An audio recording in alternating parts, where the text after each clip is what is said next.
Well, time and again, President Obama has promised to get tough on big banks to ensure that a financial crash similar in the magnitude of the one that happened in 2008 never happens again. Here's the president on 60 Minutes back in 2009. They're still puzzled. Why is it that people are mad at the banks? Well, let's see. You guys are drawing down $10, $20 million bonuses after America went through the worst economic year that it's gone through in decades, and you guys caused the problem, and we got 10% unemployment. Why do you think people might be a little frustrated? However, critics argue he has been anything but tough. Case in point, JPMorgan Chase CEO Jamie Dimon. In a recent Salon article, writer David Dayen makes the argument that Jamie Dimon explicitly violated a federal statute that could result in decades in prison. Dimon himself had admitted to what he did. He violated Section 906 of the Sarbanes-Oxley Act, which addresses criminal penalties for certifying a misleading or fraudulent financial report. Under SOX 906, penalties can be upwards of $5 million in fines and 20 years in prison. So, if it's so easy to find a crime that Jamie Dimon committed, why is he still walking as a free man?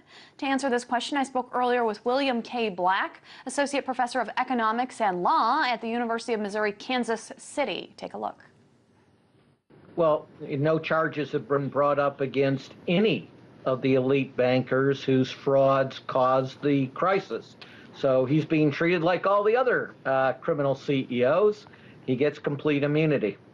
Now, we constantly hear that large banks may have acted unethically in the run-up to the financial crisis, but they weren't acting illegally. Is that true in your opinion? Well, actually, the Justice Department has stopped repeating that lie.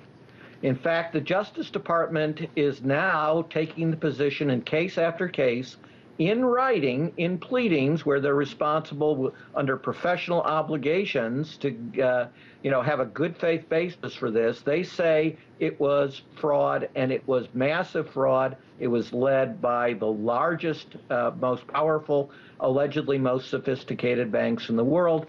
And it isn't just the Department of Justice. Many other federal entities, such as the Federal Housing Finance Administration, have accused virtually every large bank active in the secondary market of engaging in fraud. So this is actually the three largest fraud epidemics in world history. So does the Justice Department need to get more creative about filing charges against financial institutions?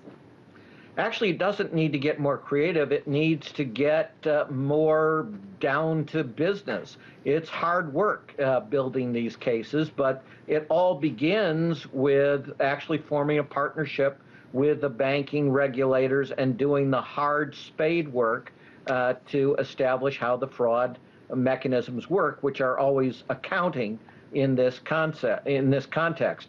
And none of that hard work has been done in the trenches. That was William K. Black, Associate Professor of Economics and Law at the University of Missouri, Kansas City.